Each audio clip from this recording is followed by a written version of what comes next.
uma quarta-feira aí aconchegante, né?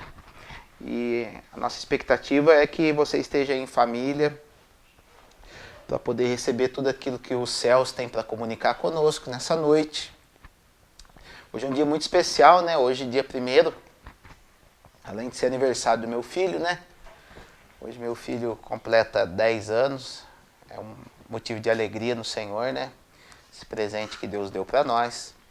E hoje nós iniciamos uma nova série chamada Jogada do Mestre. Vocês viram aí nas redes sociais a gente começando essa nova série, anunciando, né? E qual o intuito dessa série? A gente sempre está falando para vocês, a gente está num tempo de guerra, guerras espirituais, uma guerra cultural, guerra ideológica, guerra biológica. E se você não entendeu ainda que você está numa guerra, você já está atrasado, tá? Então você precisa entender que nós estamos numa guerra no campo do sobrenatural, do espiritual. E como que Deus faz? Quando a palavra de Deus, na verdade, ela já foi escrita, né? Segundo Romanos 15, vai dizer que tudo aquilo que foi escrito para o nosso ensino foi escrito. E a gente entende que batalhas que ocorreram lá atrás são exemplos, são demonstrações da maneira como Deus age, porque um dos nomes que mais aparece na Bíblia, né, no Antigo Testamento, é Deus se revelando como Senhor dos Exércitos. E sempre como um exército, o exército tem as suas estratégias, o exército ele tem suas táticas de guerra, o exército ele tem as suas maneiras de vencer a batalha, né? Deus nunca perdeu uma batalha sequer. Então nessa série o intuito nosso é trazer as estratégias que Deus usou através dos seus homens, através dos seus escolhidos, para poder vencer as batalhas, para poder entregar a vitória da batalha na vida daqueles a qual o Senhor escolheu para poder guerrear. Então hoje todos nós fazemos parte desse exército. Você faz parte desse exército onde Jesus é o capitão, né? Tem aquela musiquinha que a gente cantava quando era criança, né? Eu tenho um barco que navega sobre o mar, e Jesus é o capitão. E ele é o nosso capitão, ele que nos guia, ele que nos dá estratégia. E a gente entende que tudo aquilo que ele deixou nas escrituras são estratégias que ele usa em algum momento da nossa vida, nas batalhas que nós travamos, nas dificuldades que nós temos. E se a gente entender isso, a gente conseguir guardar isso no nosso coração, em muitos momentos onde a gente vai estar aflito, a gente vai ver que a situação se encaixa exatamente naquela guerra onde Israel passou, naquela guerra onde Jesus passou, naquela guerra onde Josué passou, enfim. E a gente vai saber mais ou menos a dinâmica que Deus vai operar nas nossas vidas. Amém? Aí na sua tela vai estar a possibilidade de você estar ofertando, você estar dizimando. Faça isso com alegria, participe, né, com o teu suor, com o teu sangue, para a obra de Deus, que eu tenho certeza que isso não tem nada a ver, não é responsabilidade do Senhor, isso é nossa responsabilidade, a gente honrar aonde a gente tem sido alimentado, tá? Então vamos orar a Deus e depois a gente já vai para a palavra de Deus. Pai, em nome de Jesus eu quero te agradecer, eu quero te louvar e declarar nessa noite, meu Pai, a nossa dependência de Ti e te agradecer por todos os benefícios que o Senhor nos tem feito. O Senhor é o Senhor dos Exércitos e nós queremos enxergar as estratégias, nós queremos enxergar as jogadas que o Senhor fez diante de tantas batalhas a qual o Senhor já travou e a qual o Senhor tem travado. Abre os nossos olhos, abre o nosso entendimento. Eu quero repreender todo o mal. Eu quero declarar saúde, eu quero declarar vida sobre cada lar, sobre cada pessoa que está conectada nesta noite. Abençoa, faz no Senhor enxergar o momento que nós estamos vivendo. Faz, Senhor, enxergar as guerras que nós estamos vivendo, Senhor. Dá-nos, Senhor, da Tua graça. É o que nós pedimos e lhe agradecemos em nome de Jesus. Amém. Gente, como na maioria das vezes a gente entra nessa batalha, a internet que está bem instável. Como a gente ainda não tem um estúdio montado, a gente faz o culto aqui na minha casa é ruim de upload, tá? Então, a gente entende que Deus vai dar graça. Vamos lá? Então abra comigo no segundo livro das Crônicas, no capítulo de número 20. Segundo livro das Crônicas, capítulo de número 20.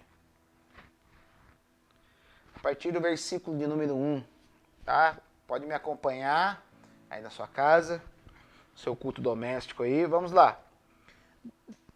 A palavra de hoje, o tema, é justamente o tema da série, que é a jogada do mestre. E vai dizer assim: depois disto, os filhos de Moabe e os filhos de Amon, com alguns dos meunitas, vieram à peleja contra Josafá. Então vieram alguns que avisaram a Josafá, dizendo: grande multidão vem contra ti, da além do mar e da Síria. Eis que já estão em Hazazon Tamar, que é em Gede. Então Josafá teve medo e se pôs a buscar ao Senhor.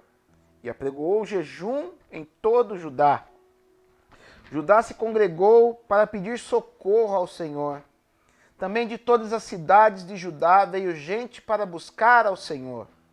Pôs-se Josafá em pé, na congregação de Judá e de Jerusalém, na casa do Senhor, diante do pátio novo, e disse: Ah, Senhor, Deus de nossos pais, porventura não és tu Deus nos céus? Não és tu que dominas sobre todos os reinos dos povos?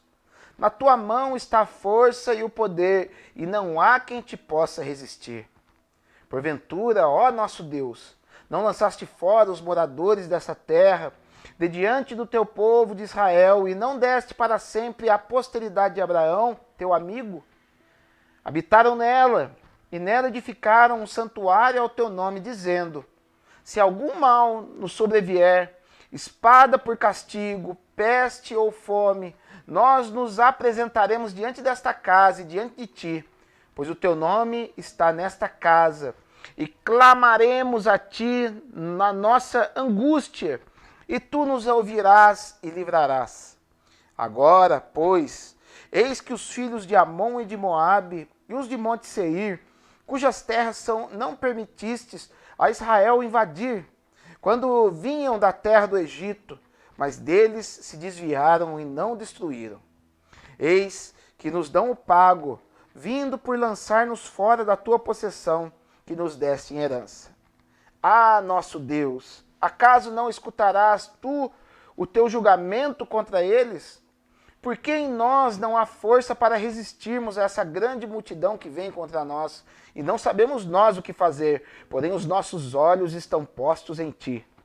Todo Judá estava em pé diante do Senhor, como também as suas crianças, as suas mulheres e os seus filhos.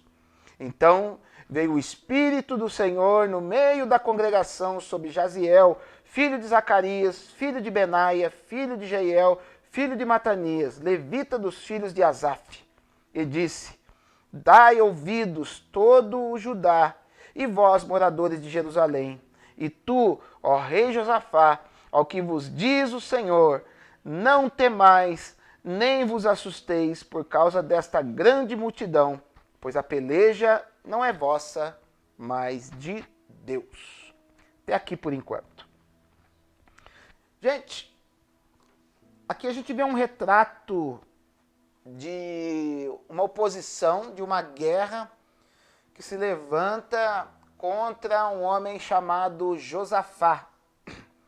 Josafá foi um rei que reinou ali em Judá, em Jerusalém, se eu não me engano, acho que 25 anos, depois eu posso buscar essa informação. Ele foi um rei bom, foi um rei de muito bom coração, foi um rei que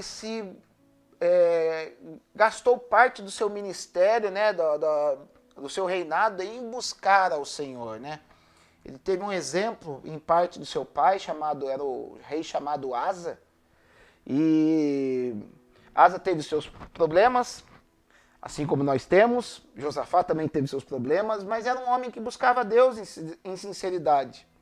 E perceba, o nome Josafá, ele quer dizer Deus julgou. Né? É a junção de duas palavras, que é o Yahu, que é Deus, né? Uma das expressões para Deus no hebraico, e Tzafá, que quer dizer julgamento.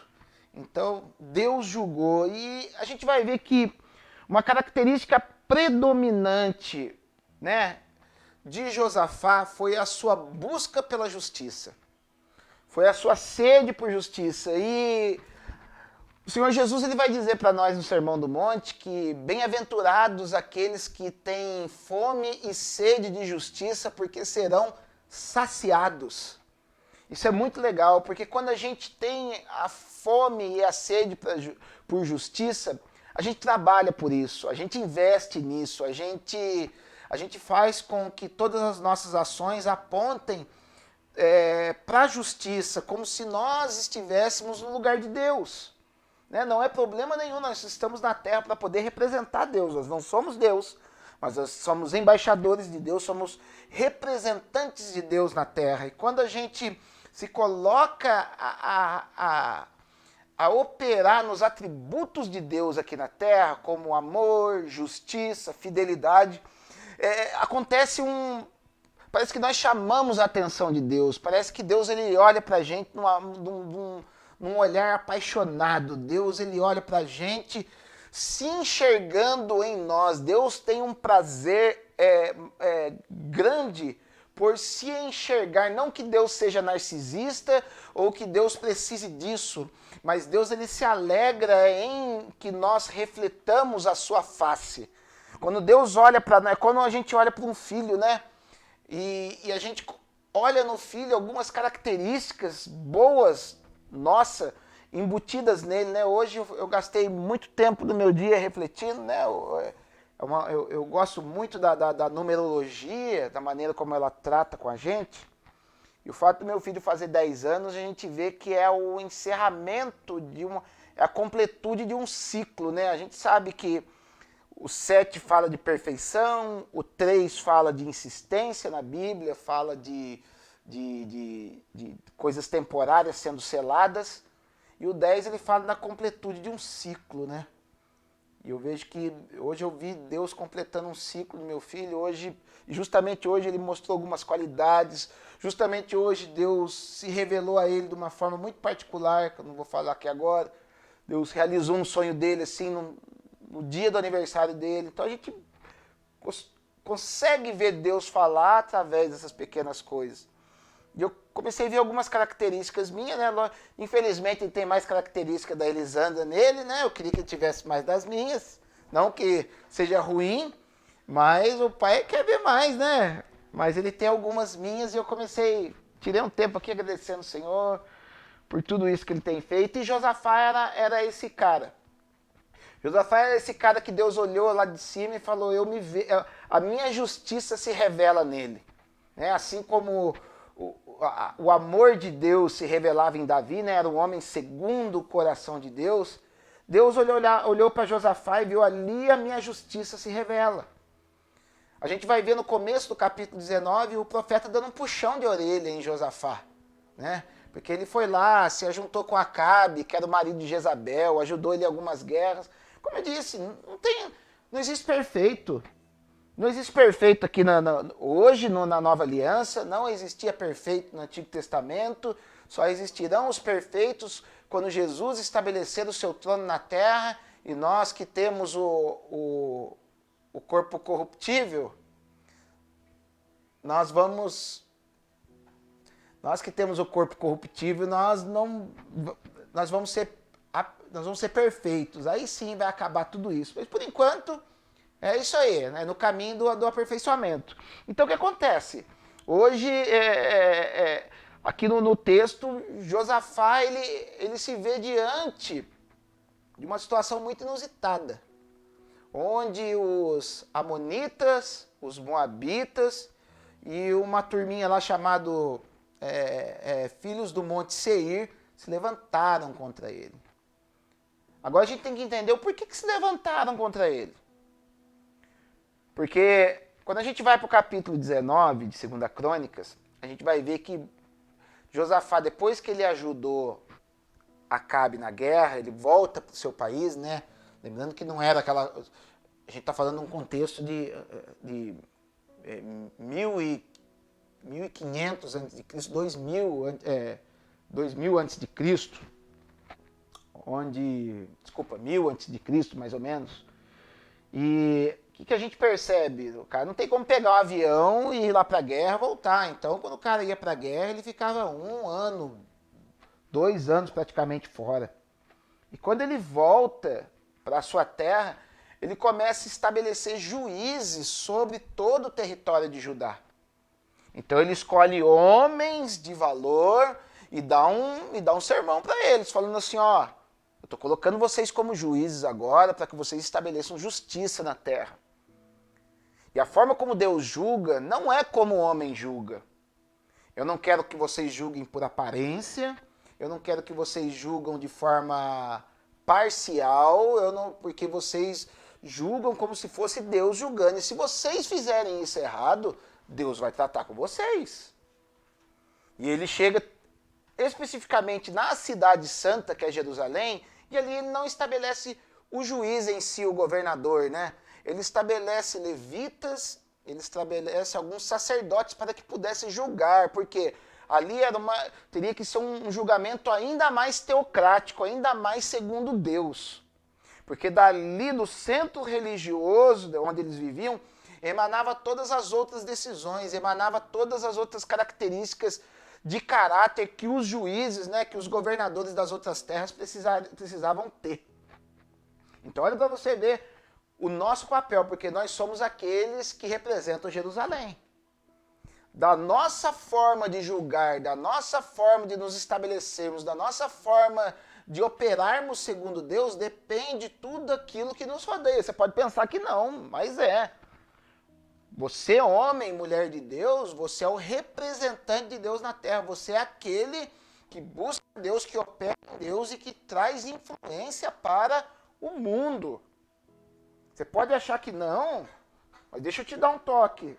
Lembra quando Deus, ali em Gênesis, ele chega para Abrão, que era o seu amigo, na verdade era até Abraão, fala assim, Abraão, eu vou julgar Sodoma e Gomorra. E Abraão fala para ele, pô senhor, mas lá o meu sobrinho Ló tá lá. Se tiver 50 justos lá, o senhor destrói aquela terra? O senhor fala assim, ó, se tiver 50 justos lá, eu não destruo aquela terra. Só que Abraão sabia que tipo de terra que o irmão dele, o sobrinho dele estava. Ele fala assim, se tiver 40 lá, o senhor destrói? E Deus, 40 eu não destruo. Só que Abraão, ele veio diminuindo. Eu vejo Abraão falando com ele, parecia o Kiko, né? Sabe quando você assistiu o Chaves? Quando o Kiko, ele fica assim, 50 centavos, 20 centavos, daí ele vai rolando agora a manga de Deus e fala, até chegar num valor mínimo. E ali ele chegou até no 10. E quando chegou no 10, Abraão percebeu que não tinha 10 justos em Sodoma e Gomorra. Olha para você ver que nível de maldade que chegou a essa terra. E ele desiste ali de tentar barganhar com Deus, né? De tentar convencer Deus, né? E a gente vê que, segundo a Bíblia, que houve um juízo com saraivas, com fogo sobre Sodoma e Gomorra.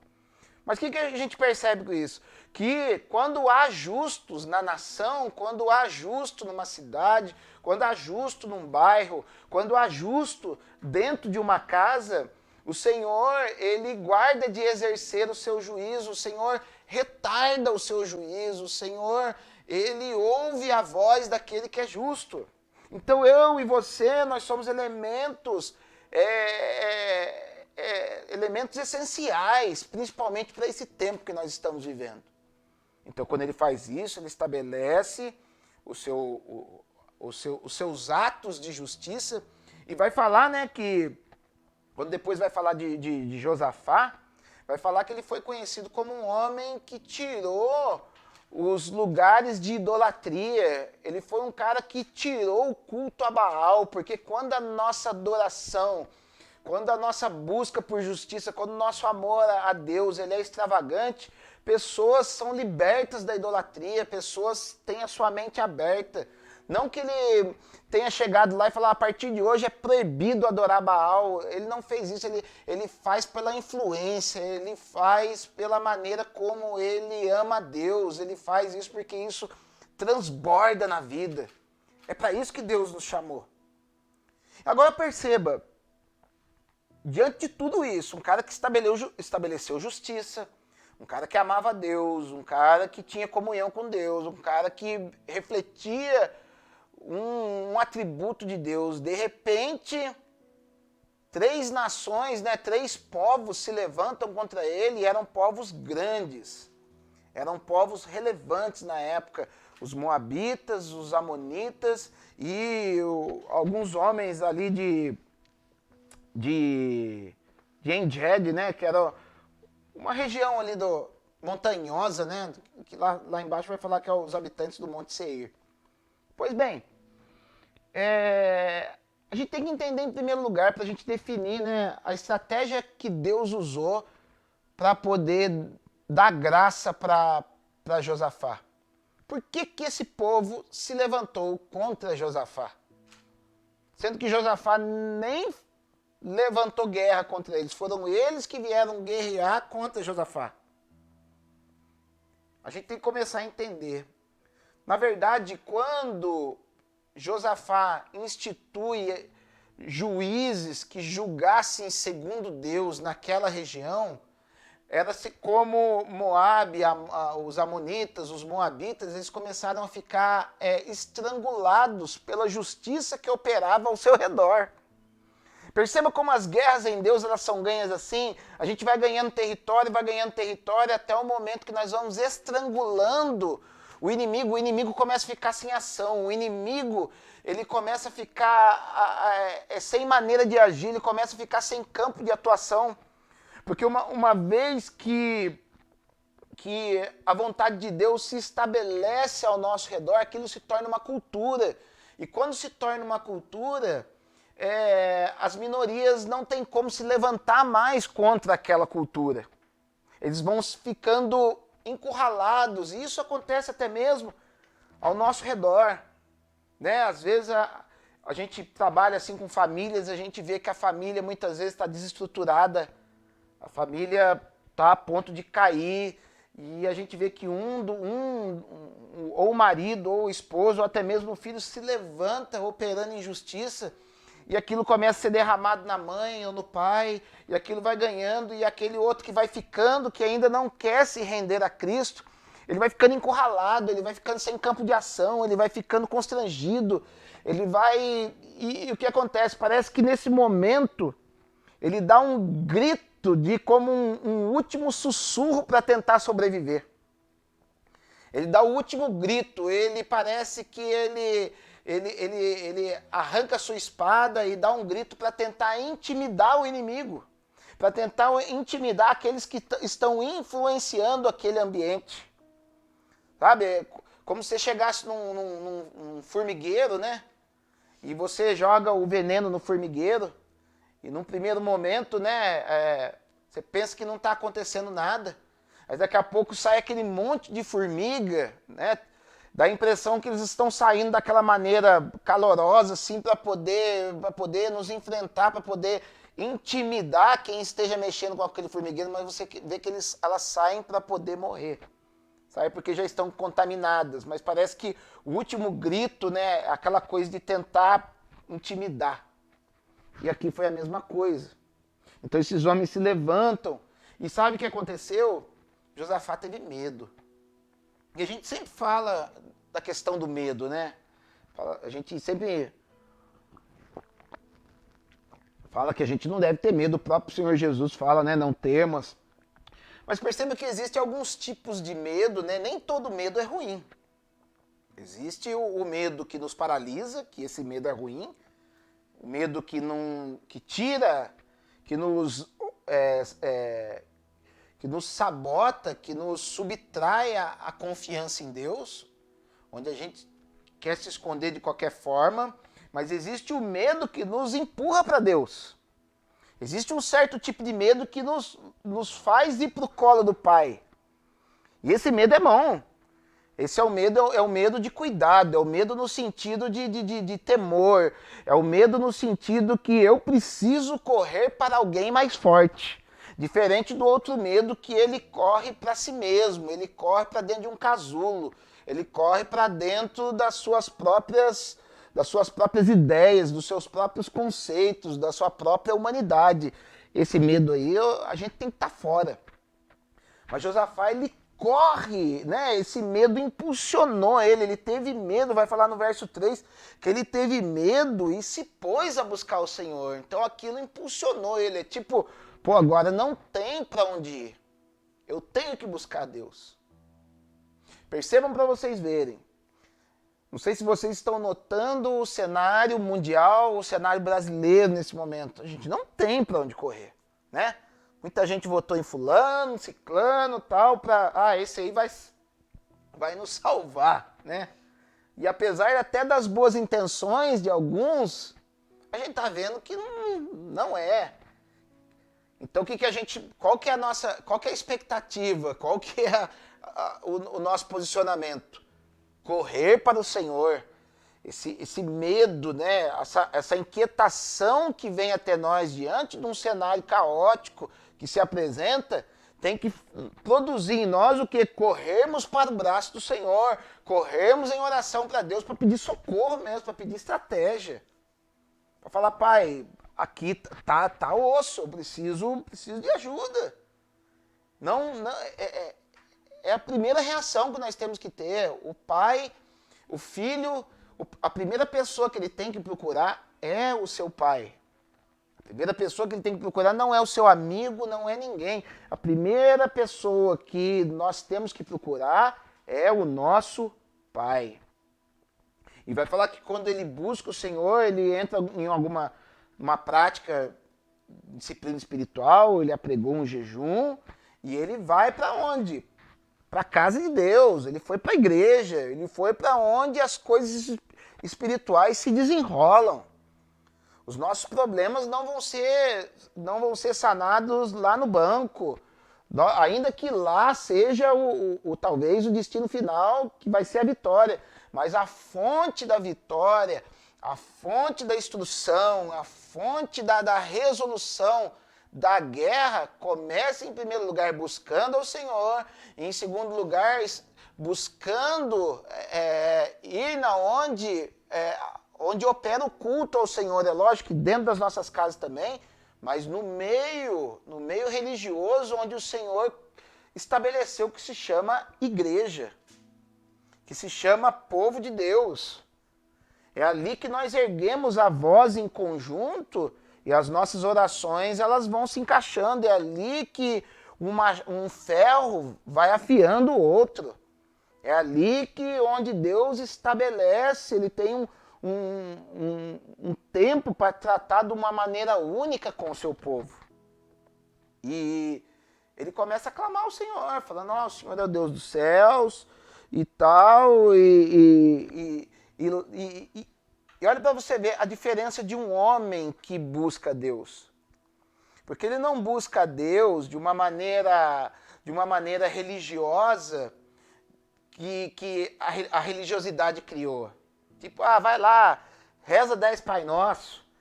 Vai lá e faz um jejum por jejuar. Eu já vi gente falando assim, tá passando por aflição, abre uma página da Bíblia e lê. Ainda que seja muito bom você ler a Bíblia, mas aquilo não é uma simpatia. Isso não é um modus operandi para você sair das suas aflições. Isso é religioso. Isso é que deu certo uma vez para um, não é porque vai dar certo para outro. A gente tem que entender como Deus age. E a gente vai ver a diferença do Josafá, de um homem que buscava Deus. Ele sabia como Deus operava, ele sabia a história do seu Deus, ele conhecia a maneira como o seu Deus operou, porque ele começa a falar, o Senhor não é o Deus que operou lá atrás, que tirou todo o povo daqui, nos estabeleceu nessa terra. Então ele conhecia, ele era um cara que ele sabia os milagres que Deus tinha operado, por isso que a gente sempre bate na tecla.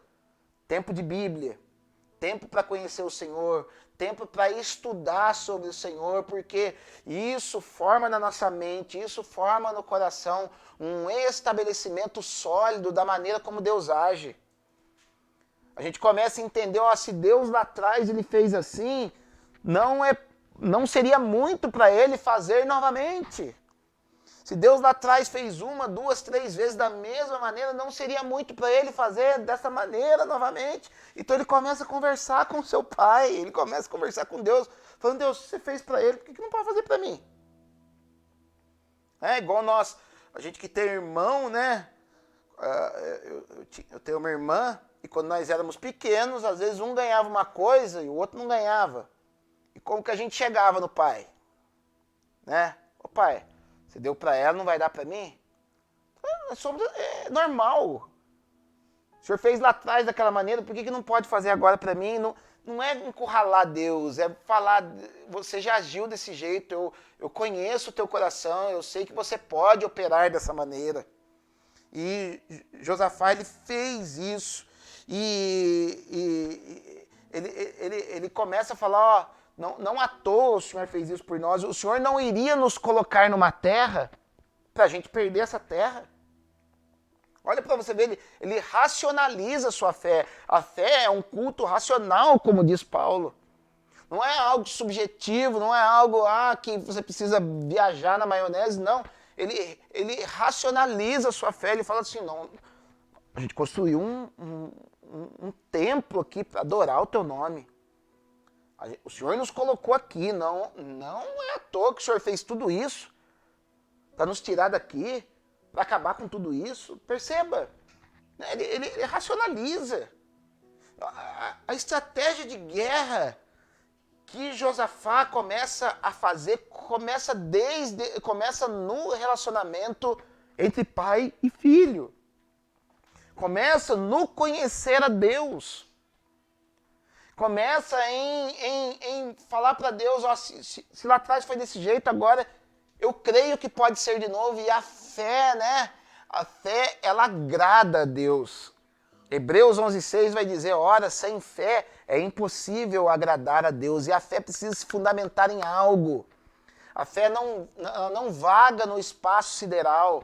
A fé, ela se fundamenta em algo sólido, em algo que aconteceu lá atrás. É o firme fundamento. Se é um firme fundamento, ela se fundamenta em algo.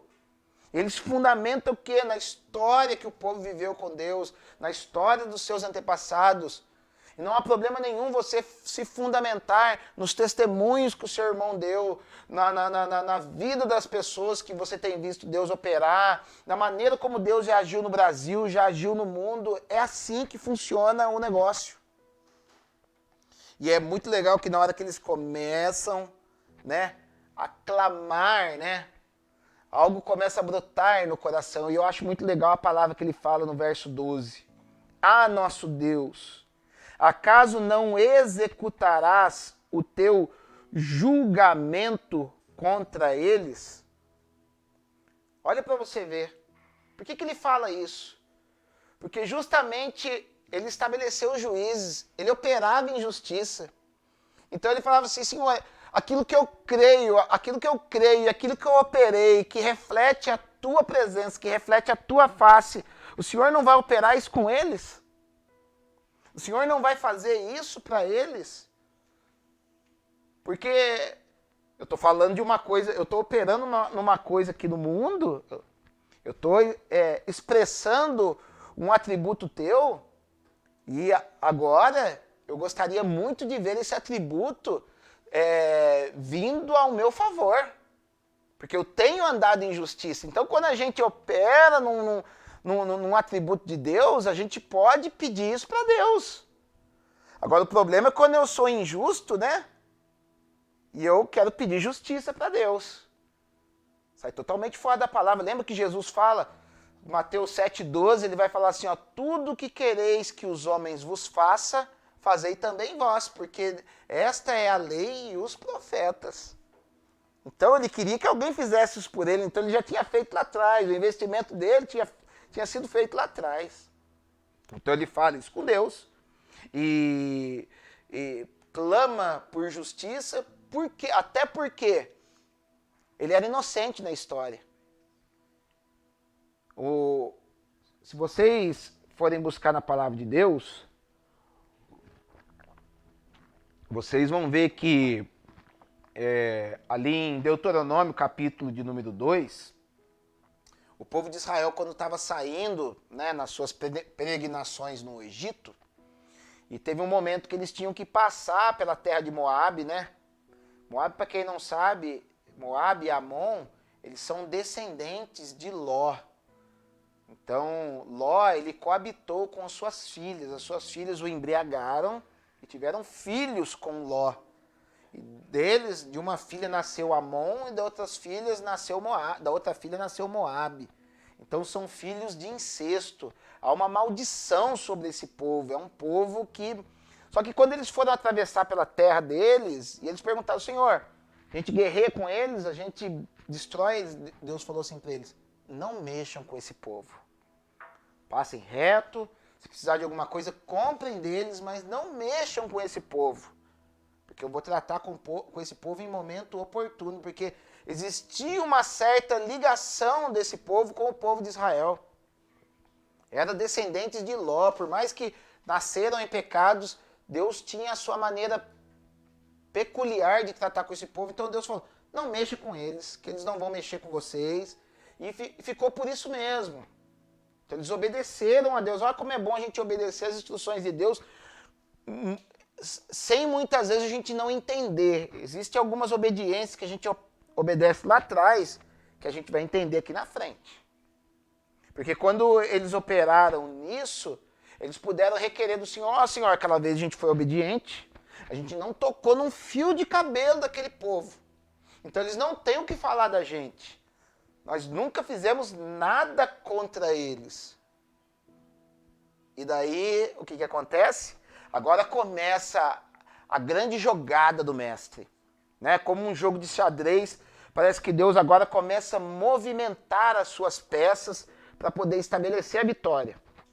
Então vai falar que no meio do povo, levanta-se um homem, né? O Espírito do Senhor veio sobre Jaziel. Olha que legal, porque naquela época o Espírito Santo não era a habitação dentro do ser humano. Ainda não tinha, a cruz ainda não tinha acontecido aqui no mundo. Então o Espírito Santo ele vinha, operava, fazia o seu querer e saía. Então Deus ele manda o seu Espírito sobre Jaziel. E Jaziel ele se vê cheio do Espírito Santo. Ele é empoderado pelo Espírito Santo, ele vira a boca de Deus no meio daquelas pessoas. Por quê? Porque no meio de um povo que opera em justiça, no meio de um povo que clama a Deus, no meio de um povo que é desejoso pelo Senhor, a voz do Senhor, o Espírito do Senhor vai operar. Por isso, não desista de ser fiel, não desista de crer, não feche o teu coração para aquilo que Deus quer falar através da tua boca. A tua boca, assim como foi de Jaziel, pode ser a boca de Deus aí na tua casa. Pode ser a boca de Deus aí no teu trabalho, pode ser a boca de Deus aonde você estiver. Porque hoje nós estamos num grau ainda maior, porque nós somos a habitação do Espírito Santo, nós precisamos deixar isso fluir em nós. Então, ele vem de uma maneira muito profética, porque a característica da profecia é para consolar, edificar e exortar. Consolar, né? Fazer um carinho. Edificar, que é aquela instrução que nos faz ficar, e às vezes vem até de uma maneira mais dura, pode ser. E o exortar, o que é o exortar? O exortar é andar junto, é pegar nos braços e caminhar junto. Existe um entendimento errado de exortar, principalmente no Brasil. A turma acha que exortar, né, é o pastor subir na tribuna e descer o cipó nos seus discípulos. Isso aí não é exortação, tá? Isso aí tá mais pode até É até válido em determinados momentos, mas é mais para edificação do que para exortação. Exortação é você pegar aquela pessoa que está abatida, que está caída, pegar ela nas mãos e começar a caminhar, amparando-a até o tempo que ela possa caminhar sozinha.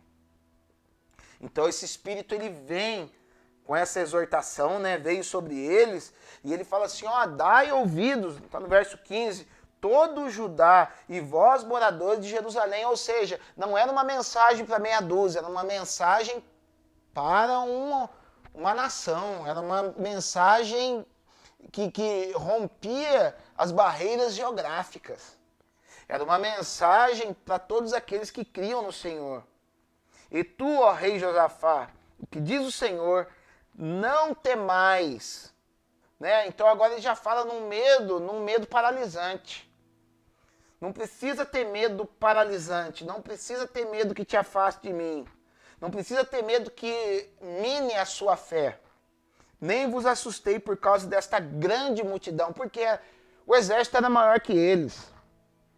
Pois essa peleja não é nossa, não é vossa, desculpa, mas de Deus. Então, olha para você ver, começa a se estabelecer, começa a se formar agora o cenário dessa grande jogada do mestre. Né? E esse mestre é Jesus. Ele fala assim, ó, não tenham, o que vocês precisam fazer? Não ter medo. O que vocês precisam fazer? Não ficar assustado, porque isso te paralisa. Você precisa estar ativo, você precisa estar esperto, você precisa estar ligeiro. E não olhe para o tamanho do problema, não olhe para o inimigo que se levanta. Isso é uma mensagem profética para esse tempo. Parece que nós estamos cercados de más notícias, parece que nós estamos cercados de uma perspectiva não muito agradável, parece que nós estamos cercados por um inimigo que é invencível, né? Ele é grande, mas invencível. E pelo fato de invisível, desculpa. Não é invencível, invencível não é, invisível. E pelo fato de ele ser grande e invisível, a gente está assustado, a gente está paralisado, a gente está com medo, a gente está ligado naquilo que a Terra está comunicando para a gente. E não só a Terra, como a multidão, né, tem falado, muita gente apavorada, muita gente com medo exacerbado, muita gente com excesso de zelo, né, um zelo excessivo. E a gente começa a perceber até mesmo que a natureza começa a nos assustar, né? Então, a gente viu semana passada gafanhoto, a gente viu logo no começo da pandemia vulcões que estavam inativos começando a cuspir lava, onde para quem não acompanhou os noticiários, houve um tornado bomba na região do sul do Brasil, onde estourou até vidros de prédios, né? E para nossa igreja, depois eu vou colocar no nosso grupo, existe até algumas imagens de luzes diferenciadas vindo do céu ontem, na onde ocorreu o tornado bomba. Coisas estranhas estão acontecendo, gente, de verdade. O mundo espiritual se apresentou. Por isso que eu estou falando, não é uma guerra normal. O mundo espiritual se apresentou e ele está falando por meio de natureza. A natureza geme com dores de parto, esperando a manifestação dos filhos de Deus. Ela aguarda por isso. Então é como se uma garrafa de champanhe que foi chacoalhada e a rolha está saindo quase que... porque precisa de uma válvula de escape. É o que está acontecendo. Tá? Procure se informar que você vai ver que isso num primeiro momento, é amedrontador. Se a gente não se apegar no Senhor. Mas o que o Espírito está nos falando? O que o Espírito está nos falando? Não temas nem vos assuste, porque isso não está na mão de você, não está na nossa mão para resolver. Isso aí é de Deus.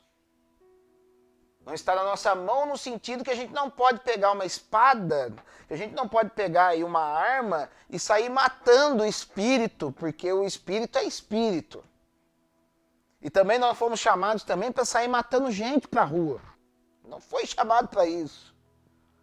A gente foi chamado para quê? Para fazer o que Josafá estava fazendo. Clamar ao Senhor, jejuar, escutar profeta. E a gente vai ver que ele não ficou parado. A ordem de Deus não... A gente tem que entender bem, gente. Não é porque Deus falou que vai resolver os nossos problemas que a gente senta numa poltrona e espera o negócio acontecer. Não. A gente continua fazendo aquilo que nós fomos chamados para fazer.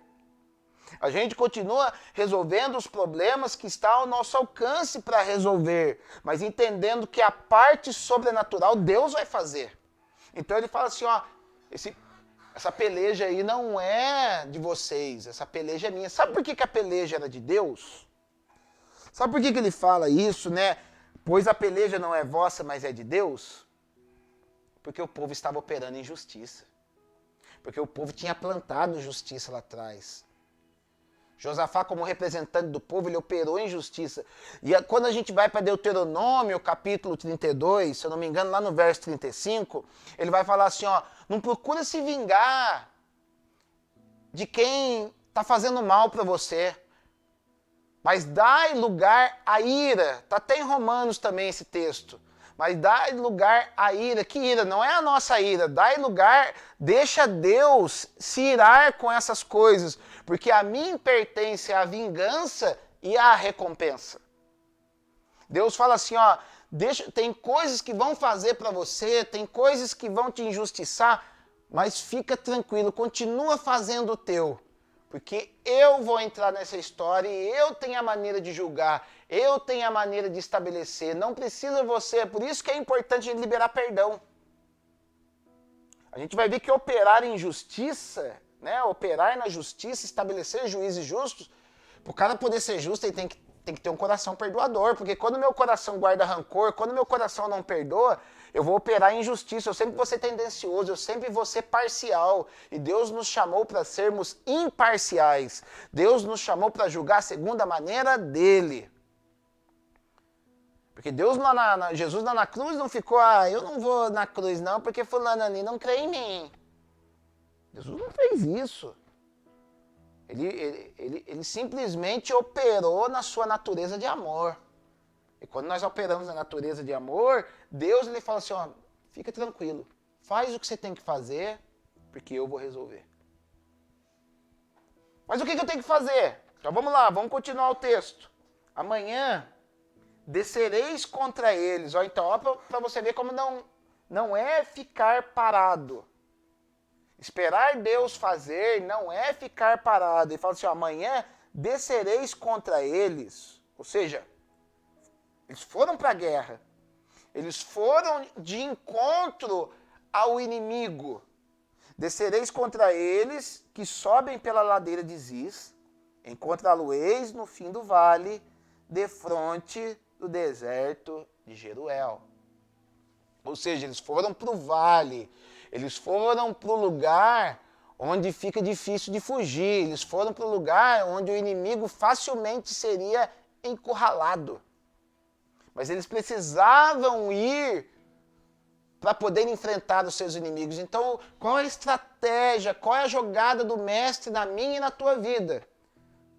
Se o inimigo se apresentou, resista-o, vá ao encontro dele, não deixa ele te intimidar. Isso que está te atormentando, talvez possa ser as suas emoções, talvez possa ser o financeiro, talvez possa ser o lado familiar, talvez possa ser o lado profissional.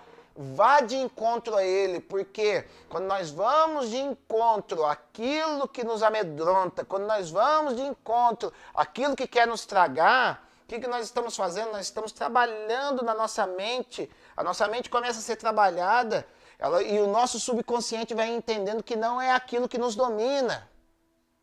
Nós começamos a ser trabalhados por Deus e aquilo começa a ser estabelecido na nossa mente, entendendo que aquilo é algo a ser resolvido e aquilo nunca mais vai nos intimidar. Sabe, o cara que não gosta de uma comida e ficou fugindo daquela comida a vida inteira, mas depois que parece que ele vai e enfrenta aquele negócio, né? Eu lembro quando eu fui para trabalhar em fábrica, eu nunca tinha comido dobradinha. Porque Antigamente, hoje tá diferente, mas antigamente quando fazia dobradinha era um cheiro ruim pra caramba dentro de casa. E eu peguei nojo daquele negócio sem nunca ter comido.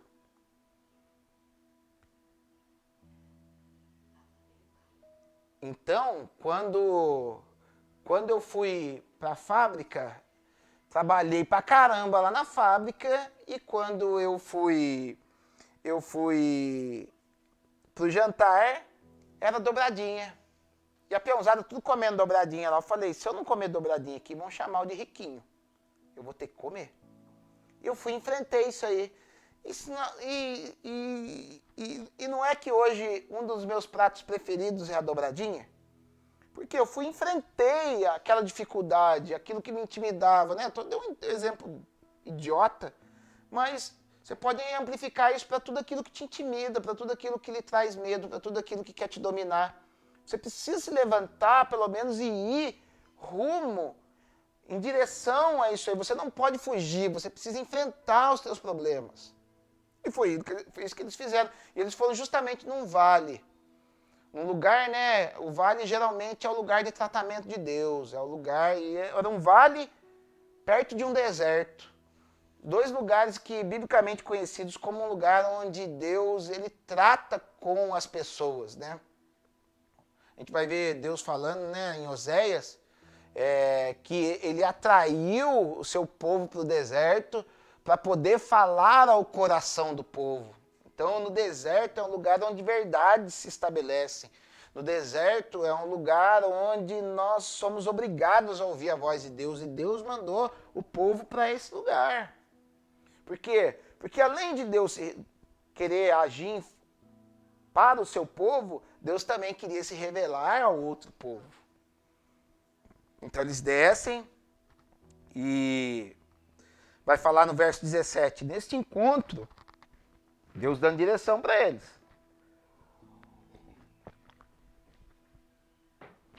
Não tereis de pelejar. Agora, vamos lá. Ó a estratégia, ó a jogada do mestre. Tomai posição, ou seja, cada um segundo a sua divisão, porque desceram como uma espécie de um exército. Então, cada um tomou a sua posição. O que nós temos que fazer?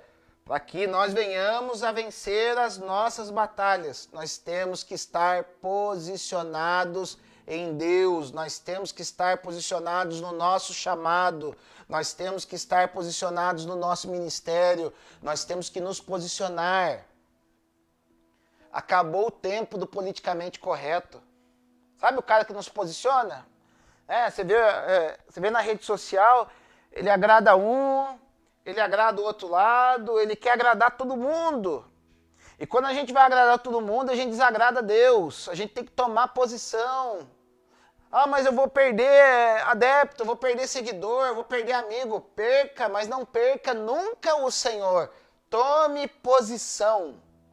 Tome posição. Coloque no teu coração hoje o desejo de se posicionar.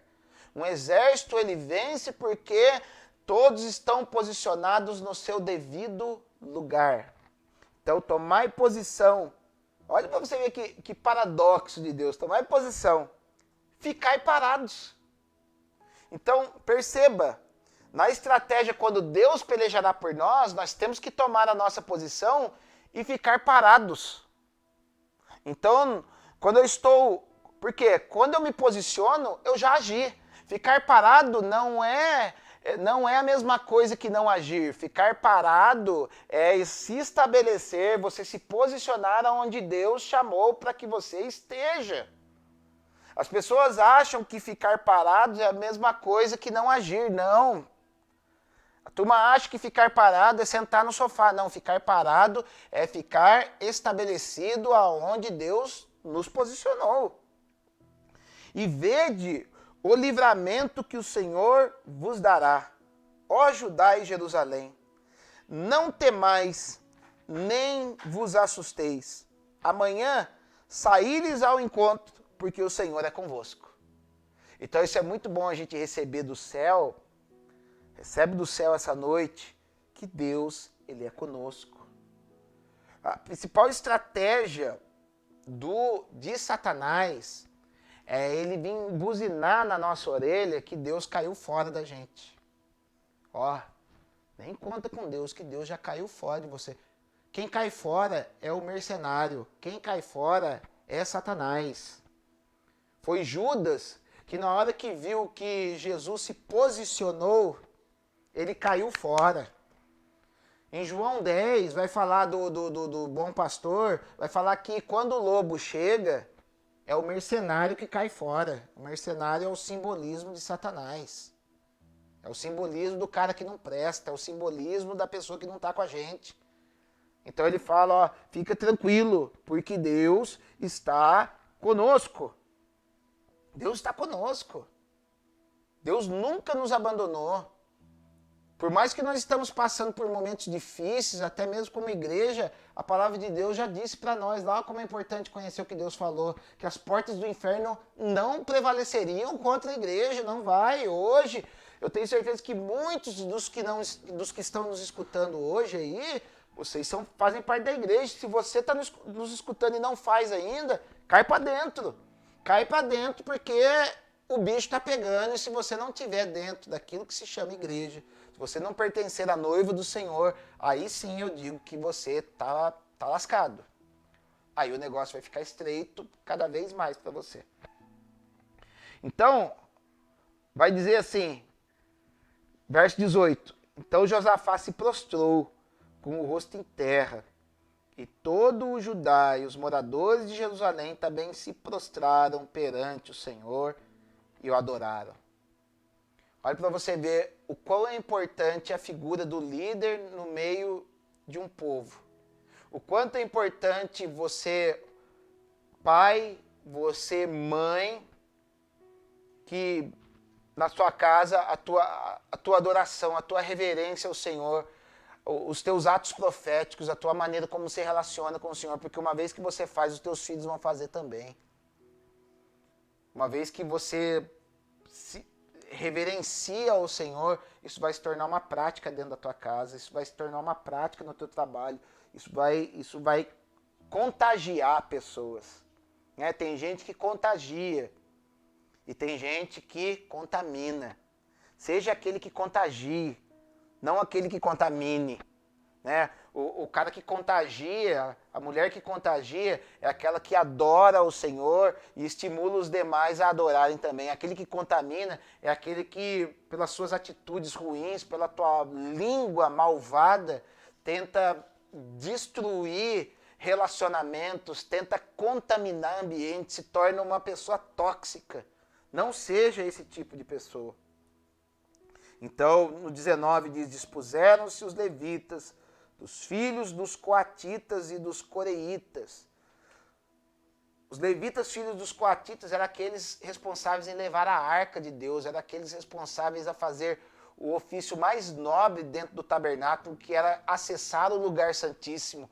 E nós, espiritualmente falando, nós fazemos parte dessas pessoas que acessam o trono da graça, acessam a presença de Jesus, para louvarem o Senhor, Deus de Israel, em voz alta, sobremaneira, ou seja, diante de todas essas aflições, eles começaram a adorar o Senhor. Por quê? Porque receberam do céu que a vitória é certa.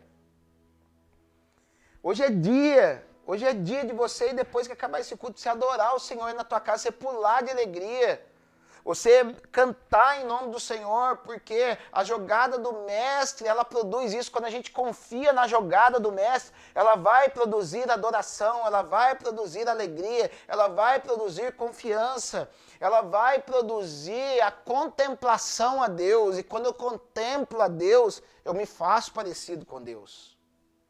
Mas quando eu contemplo os meus ídolos, eu me faço parecido com eles, eu me torno mudo. Né? O Salmo 115 vai falar, né?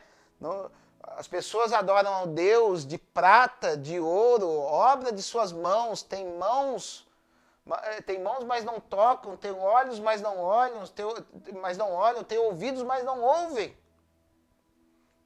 E ele fala assim, o salmista, torne-se semelhante a eles, aqueles que o assim fazem.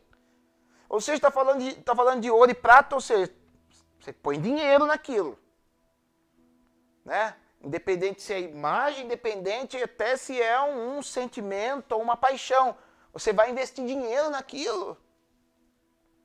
Aí quando é para dar dinheiro para Deus no que é justo, não dá, porque está preso numa idolatria.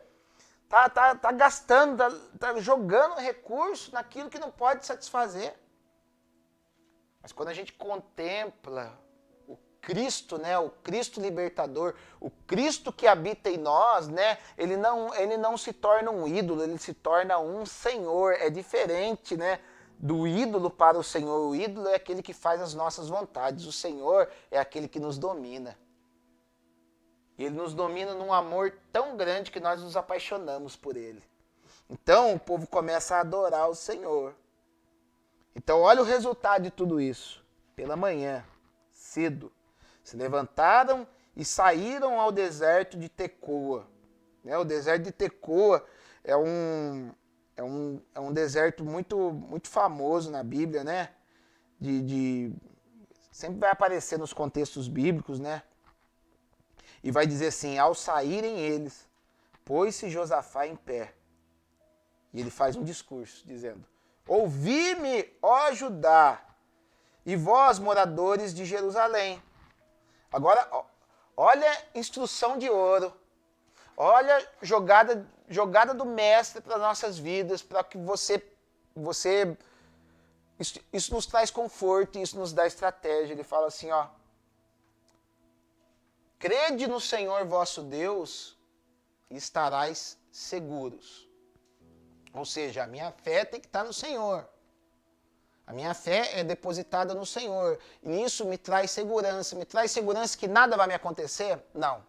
Nos traz a segurança que ainda que algo me aconteça, eu estarei seguro debaixo dos braços do Senhor. Porque aquele que descansa no esconderijo do Altíssimo, à sombra do Onipotente, descansará. Ainda que eu passe no vale da sombra da morte, não temerei, porque Deus está comigo. Ou seja, isso nos traz segurança, porque ainda que como diz 2 Coríntios 4, né, vai dizer que ainda que esse vaso exterior se corrompa, o nosso interior, contudo, se renova de dia em dia, não atentando para as coisas que se veem, mas para as coisas que se não veem, porque as coisas que se veem são temporais, mas as coisas que se não veem são eternas. Então, crede no Senhor Jesus. Existe alguém em quem nós temos que crer, no Senhor Jesus, porque ainda que eu seja cometido com um infarto agora nesse momento, eu estou seguro, eu vou morrer sorrindo, porque eu não vou ser desconectado daquele que me salvou. Nós não vamos ser desconectados daquele que é eterno. Muito pelo contrário, aqueles que não creem no Senhor, eles já estão desconectados. Vai falar que aquele, né? Ali em João 3, vai falar que aquele que não crê, ele já está perdido. Vai falar também em quem crer e for batizado será salvo, mas aquele que não crê já está condenado. Ele já está... Por quê? Porque o simples fato de eu não crer me desconecta de Deus, e quando eu estou desconectado de Deus, eu sou um Walking Dead andando para a terra, eu sou um morto-vivo andando na terra. Eu produzo as coisas dessa terra, mas eu não produzo nada que é eterno, nada para a eternidade, nada que me faça parecer com o Criador. Isso é muito louco. Então ele vai falar, crede no Senhor e estarás seguros. Credes nos seus profetas e prosperareis. Por quê? Porque Deus é Deus de prosperidade. Então, uma vez que eu já estou seguro em Cristo Jesus, agora eu preciso... em Cristo Jesus eu tenho a minha salvação. Mas ouvindo os profetas, ouvindo aquilo que o céu está comunicando, eu prospero nessa terra. Eu começo a prosperar.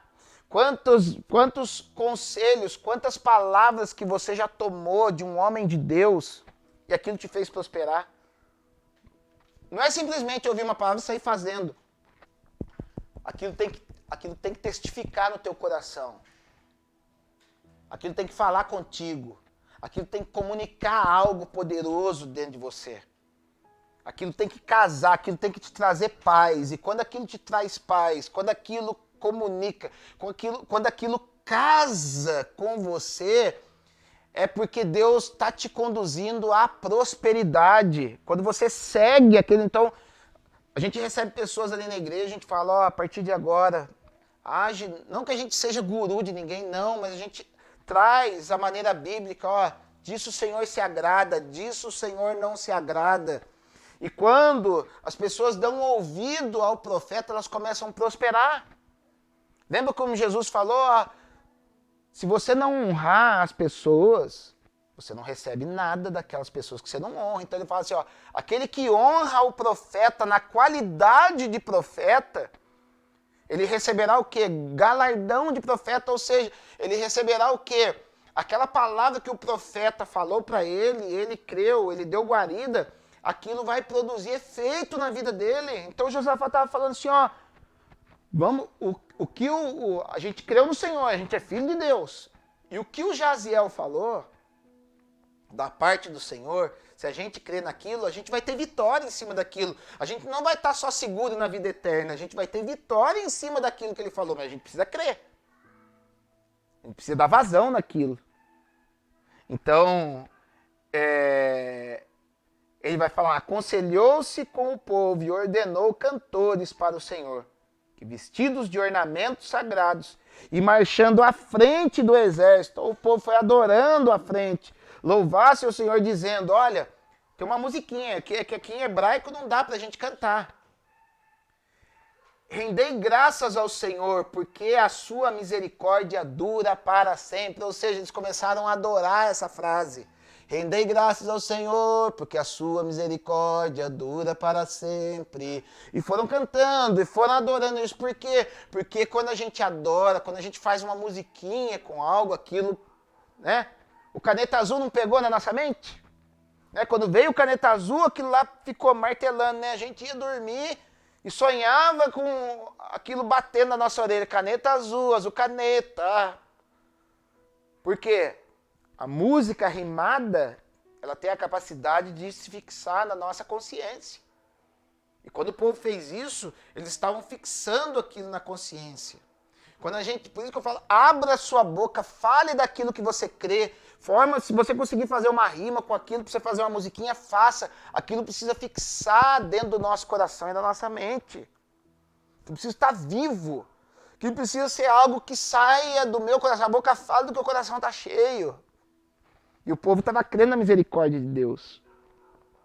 Então vai falar aqui, tendo eles começado a cantar e a dar louvores, pôs o Senhor emboscadas contra os filhos de Amon e de Moabe e de Monte Seir, que vieram contra Judá e foram desbaratados. Olha a grande jogada do mestre. O que foi?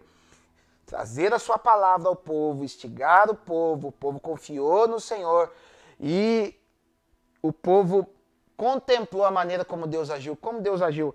Essa palavra emboscadas, no hebraico, é uma conotação de que houve uma confusão no meio do povo. Sabe o que aconteceu? O inimigo começou a destruir-se a si próprio.